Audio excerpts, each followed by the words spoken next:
की कॉमिक्स थोड़ी सी मुश्किल से मिलती है, लेकिन फिर भी इसको मैंने अपलोड करने का सोचा अपने चैनल पर। इसकी ड्रेस शक्तिमान से थोड़ी मिलती जुलती थी। ब्लू ड्रेस थी इसकी, पावर्स भी अच्छे खासे थे।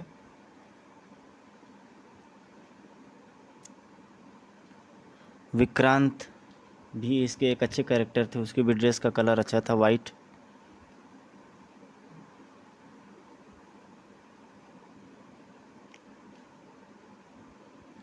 देवकीनंदन शर्मा इसमें एक बड़ा नाम।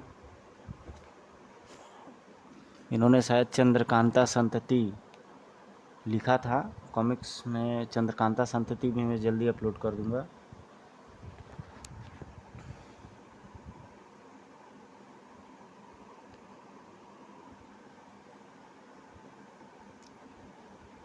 जैसा कि आप जानते हैं कि खजूरा से टकराने से पहले उसका सुपर हीरो सूर्यपुत्र जापान सरकार के बुलाने पर जाने वाला था, किंतु खजूरा का अड़ंगा ऐसा फंसा कि सूर्यपुत्र को उसमें उलझना पड़ा और वो जा पहुंचा जापान, टोक्यो एयरपोर्ट पर। पता नहीं जापान सरकार ने मुझे क्यों बुलाया है, लेकिन यह बात वह जानता था जिसने जापान सरकार की नाक में नकेल डाल के रखी थी। सुना कैप्टन, जापान सरकार का निकम्मापन। खुद तो मेरा मुकाबला कर नहीं सकी, लेकिन भारत के किसी छोकरे ने बुलाया मुझसे छुटकारा पाने के लिए। लेकिन सर, सुना है वो लड़का बड़ा ही डेंजर है डेंजर है। तुम नंबर 5 को संदेश भेजो, अपने कमांडो को लेकर एयरपोर्ट पे ही उसका दमखम का पता कर लेगा। ठीक है सर, मैं अभी कमांडर नंबर 5 को संदेश देता हूँ।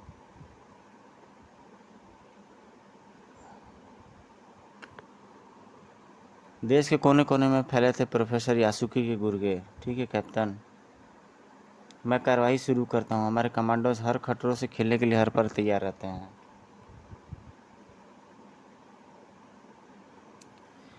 इधर जैसे ही सूर्यपुत्र एयरपोर्ट की इमारत से बाहर निकला, वैसे ही कुछ काली वर्दीधारी कमांडो ने उसे घेर लिया।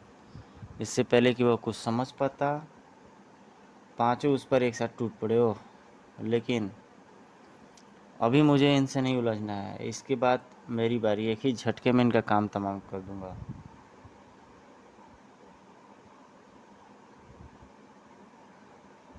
तभी पुलिस का एक कमांडो आकर के जो सूर्यपुत्र पर हमला करने वाला होता है उस पर फायर करके उसको ढेर कर देता है। बाकी सारे कमांडोज का भी वही हाल होता है। कुत्तों, प्रोफेसर तुम्हें छोड़ेगा नहीं। तभी वहाँ पे एक लाल कलर की कार रुकती है और कार का दरवाज़ा तेज़ी से खुलता है। मिस्टर सूर्यपुत्र, जल्दी अंदर आइए। और दो हाथों ने सूर्यपुत्र को अंदर खींच लिया। पलक झपकते ही कार जापान की राजधानी की एक व्यस्त सड़क पर कारों की भीड़ में मिल गई।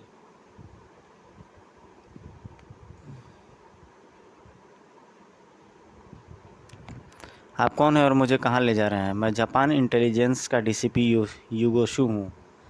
क्यों मुझे बुलाया गया है मिस्टर डीसीपी? यह सब आपको हमारे चीफ बताएंगे।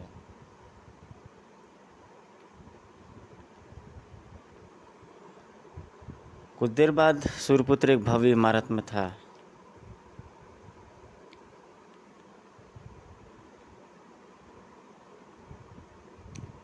यह बताएं कि मुझे यहाँ पे किस लिए बुलाया गया है। हमारा एक द्वीप है कोम्बा और उस पर रहने वाले करीब 1 लाख लोगों का अपहरण हो गया है सूर्यपुत्र। और अपहरण करने वाला एक वैज्ञानिक प्रोफेसर यासुकी है। क्या चाहता है वह चाहता है कि हम उस द्वीप को जापान से अलग अलग देश की मान्यता दें और उसे द्वीप का सम्राट घोषित करके उस पर 100 करोड़ का डॉलर उपहार दें। ऐसा करते ही हमारे दुश्मन देश उसे नए देश के रूप में मान्यता दे देंगे और इस प्रकार हमारे देश के टुकड़े हो जाएंगे। लेकिन आप लोग सैनिक कार्रवाई हम ऐसा नहीं कर सकते सूर्यपुत्र। इससे उन लोगों की जान का खतरा में पड़ गई जो उस द्वीप पर रहते हैं। प्रोफेसर एक बहुत बड़ा वैज्ञानिक है।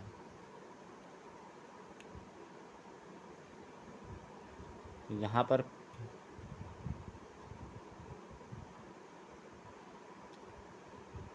बताता है कि उसके द्वीप पर जाने में उसे लेसर किरणें पकड़ लेती हैं उसके प्लेन को, और प्लेन जल करके राख हो जाते हैं। और समुद्री मार्गों से उसने बारूदी सुरंगें बना करके रखी हैं। इस प्रकार उस द्वीप से पूरे देश का संपर्क टूट गया है और करीब 1 लाख लोगों की जान खतरे में है।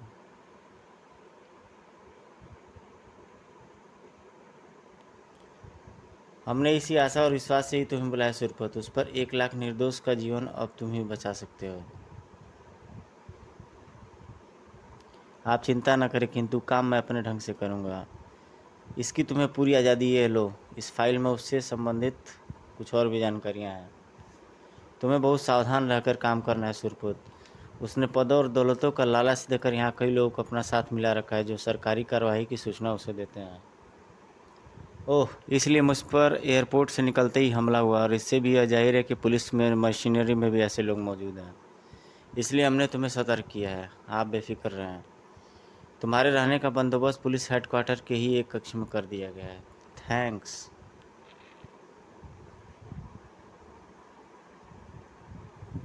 और सूर्यपुत्र में अभी अपने रूम में रहता है, तभी आहट होती है और दरवाज़ा खुलता है। एक और नया गुर्गा उसके लिए तैयार हो जाता है। लेकिन सूर्यपुत्र का शरीर काफ़ी कड़ा और पत्थर टाइप का होता है, जिससे कि वह किक लगाते ही दूर जाकर गिरता है।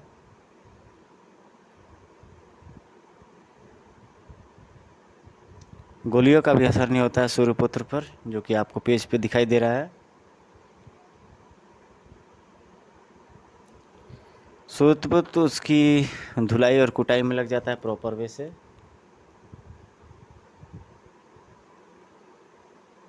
तभी उससे एक आदमी गोलियों के आकार के विषय में पूछता है उससे।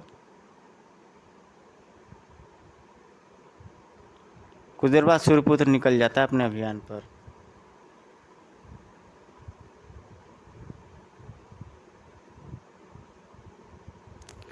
और अपनी आंखों से किरण फेंकता है, लेकिन फिर भी वो टापू के अंदर नहीं भेज पाता है।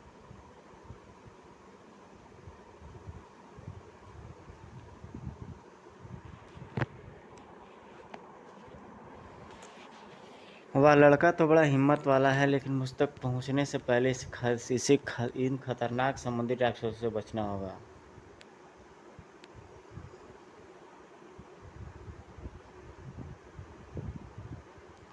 आज बहुत दिनों बाद इंसानी मांस खाने को मिलेगा। वाह शिकार! ओह दुष्ट, मेरी नींद में खलल डाला है तूने। आज तेरा खून पी करके ही सोऊंगा। और सभी सूर्यपुत्र की ओर झपट पड़ते हैं, लेकिन सूर्यपुत्र को पकड़ पाना काफ़ी डिफ़िकल्ट। उन सबको लपीते पपीते करके निकल जाता है वहाँ से। और फिर ये ऑक्टोपस का हमला होता है उस पर, और ऑक्टोपस उसे ज़मीन में थोड़ा सा और अंदर खींच के ले जाता है।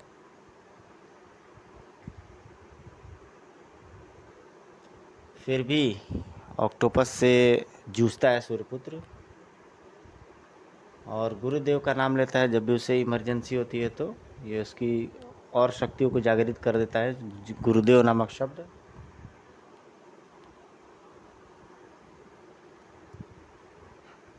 और ऑक्टोपस को वह काट करके उड़ा करके फिर से अपने सफ़र पर निकल पड़ता है।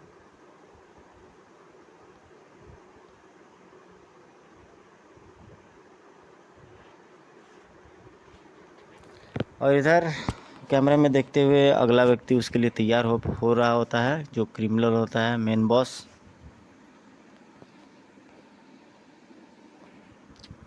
तट पे पहुंचते एक बार फिर से हमला हो जाता है सूर्यपुत्र पर।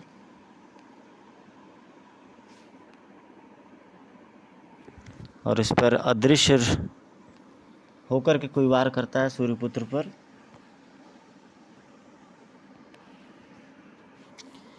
और वो बेहोश होकर के नाटक करता है इस रहस्य का पता लगाने के लिए।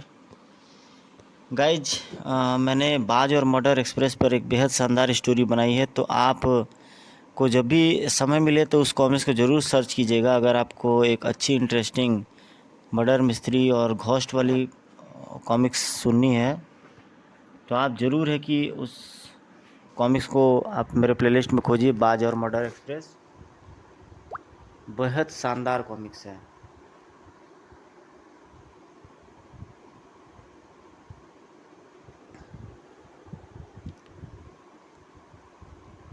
सूर्यपुत्र को वो लोग पकड़ लेते हैं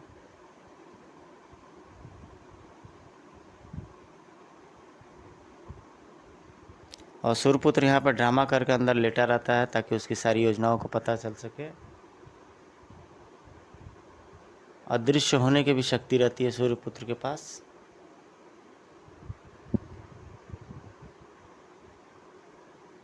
सूर्यपुत्र की आत्मा ने उसे सचेत किया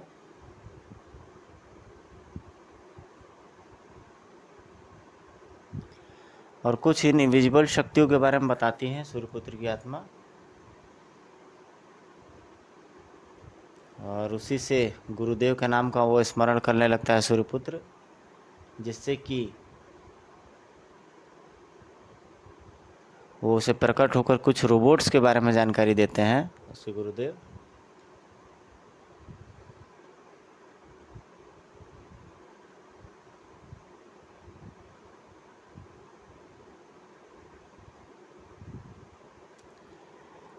फिर गुरुदेव उसे विष्णु भगवान के मंत्र का स्मरण करने को बोल देते हैं।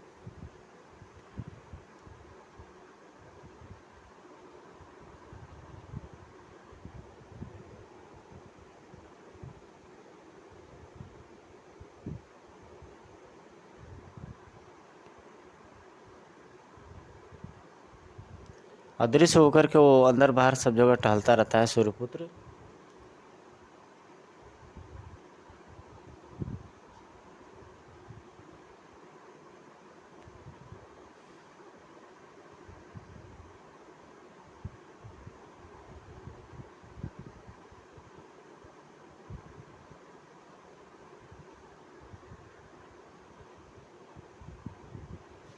सुनो सुनो सुनो, कुंभा द्वीप के सभी प्रजाजनों के लिए सम्राट यासुकी का आदेश है, लाल चौक पर पहुंचो।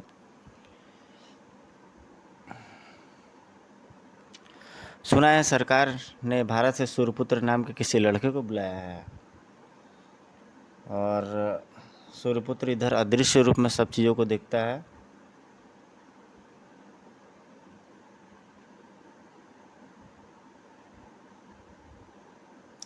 अदृश्य रूप में वो वहाँ पे एक जगह इकट्ठा करके सभी लोगों को एड्रेस करता है।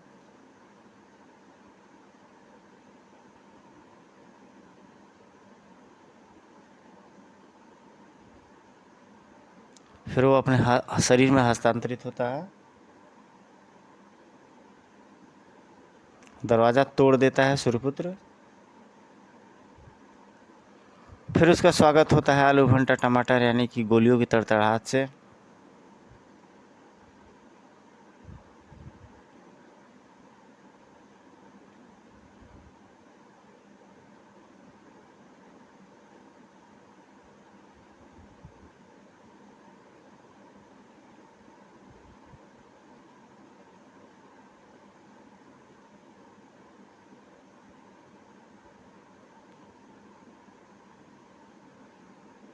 और यहाँ पर यासुकी प्लानिंग बनाता है सूर्यपुत्र से टकराने का और जापान की सरकार इसे लाल चौक।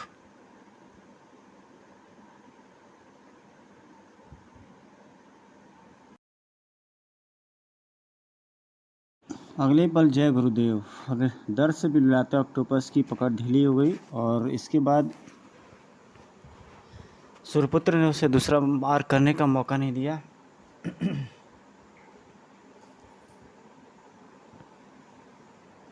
चल सूर्यपुत्र, अब यासुकी नाम के ऑक्टोपस के खूनी पंजों से इस टापू को आज़ाद करा। सूर्यपुत्र के पास अदृश्य होने वाला भी पावर है और यह अदृश्य भी हो जाता है।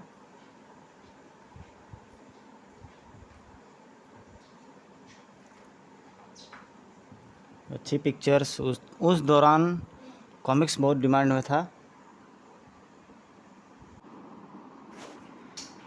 मैं तेरा स्वागत भी तेरे ही तरीके से करूँगा। कोम्बा द्वीप के बादशाह से टकराने की कीमत अपनी जान से अदा करनी पड़ेगी तुझे कैप्टन।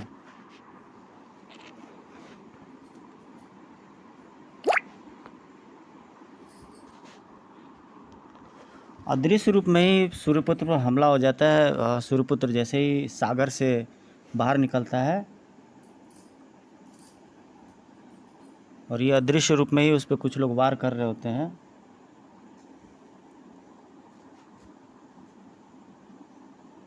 और बेहोश होकर सूर्यपुत्र नाटक करता है और उससे वो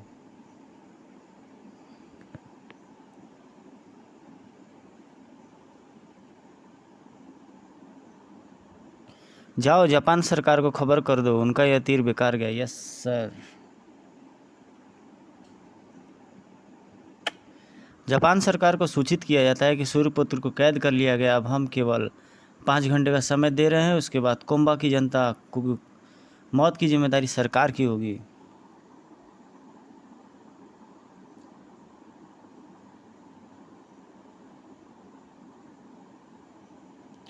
सूर्यपुत्र को कैद करना कोई आसान काम नहीं, हमें सूर्यपुत्र के संदेश का इंतजार करना चाहिए। उधर कोम्बा द्वीप, कैप्टन हमने सूर्यपुत्र नाम के इस कीड़े को मौत की किरणों से बांध दिया, लेकिन इसे मौत की घाट उतारने से पहले हम इससे 2 बातें करना चाहते हैं। इसके लिए हमें इसके होश में आने का इंतजार करना है। तुम अपने अपने सैनिकों के साथ जाकर द्वीप की सारी जनता को लाल चौक पर एकत्रित करो। अब अंतिम निर्णय की घड़ी आ गई है।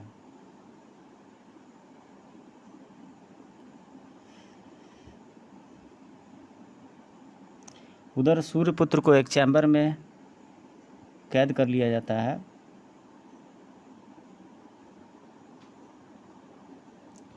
सूर्यपुत्र अपना शरीर अदृश्य रूप में भी निकाल सकता है।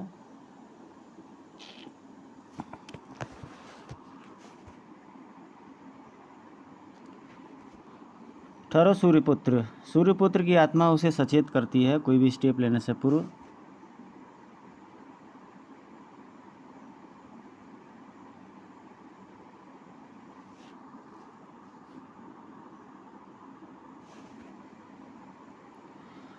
और भी विकट परिस्थिति में वो अपने गुरुदेव को याद करता है। सूर्यपुत्र, उसके गुरुदेव आ जाते हैं।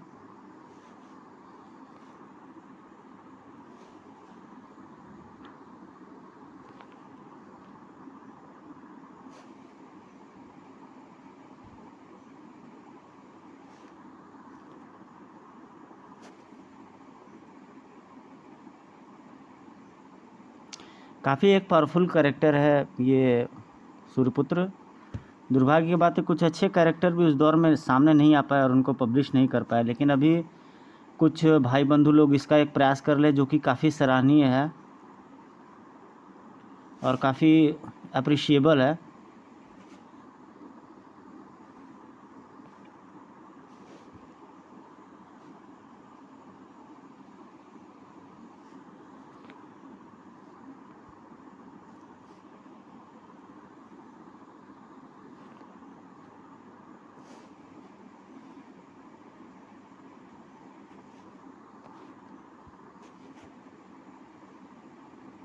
इधर पुलिस ऑफिसर्स को भी खबर मिल जाती है और एम्बुलेंस पुलिस फोर्स के अरेंजमेंट पे ये लोग जुड़ जाते हैं या तैयार हो जाते हैं।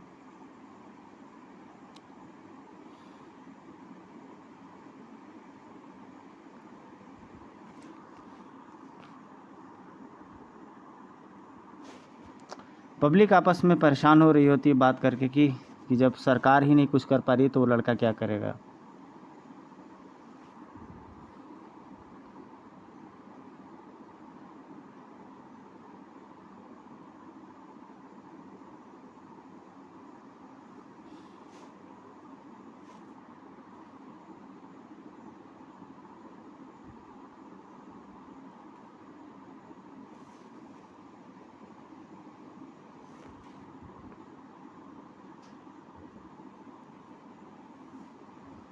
सूर्यपुत्र उनके बीच में आ जाता है और उनसे बात करने लगता है।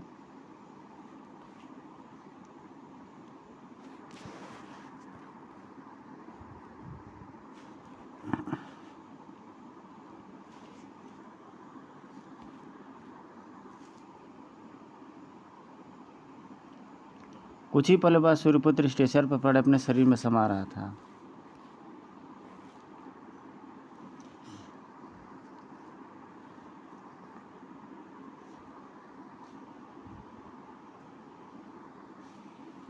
सूर्यपुत्र जैसे ही चैम्बर से बाहर आता है, उस पर गोलियों की बारिश हो जाती है।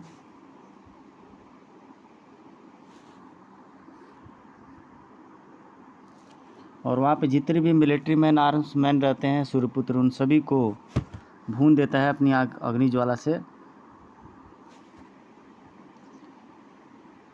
ओह नो, ऐसा नहीं हो सकता, यह तो कोई प्रेत है। मुझे फौरन बॉस प्रोफेसर को सूचित करना चाहिए।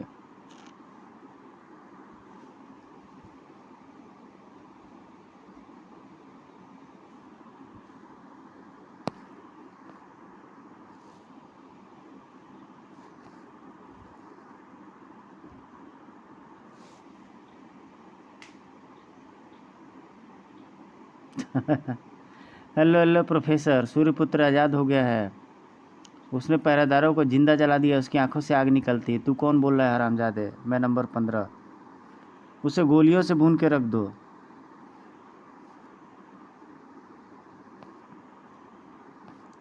इधर सूर्यपुत्र लैब में आ पहुंचा था, लेकिन इससे पहले कि वो लैब को कोई नुकसान पड़ता। ठहरो शैतान, मैं तुझे ख़त्म कर दूंगा। सूर्यपुत्र पलटा।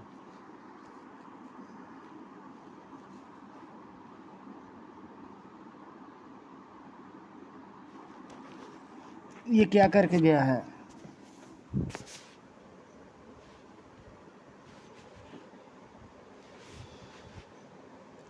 इमारत एक धमाके के साथ मलबे का ढेर बन गई। ओ बाल बाल बचा, अब यासुकी की खबर लो। इससे बचना होगा, अगर यहाँ उलझ गया तो यासुकी जिंदा निकल जाएगा, और ऐसे शैतान का जिंदा रहना खतरनाक है। इधर यासुकी भागने के चक्कर में रहता है और टापू किरणों से मुक्त हो जाता है। भयानक विस्फोट हो जाता है और जनता बगावत करने पे उतारू हो जाती है।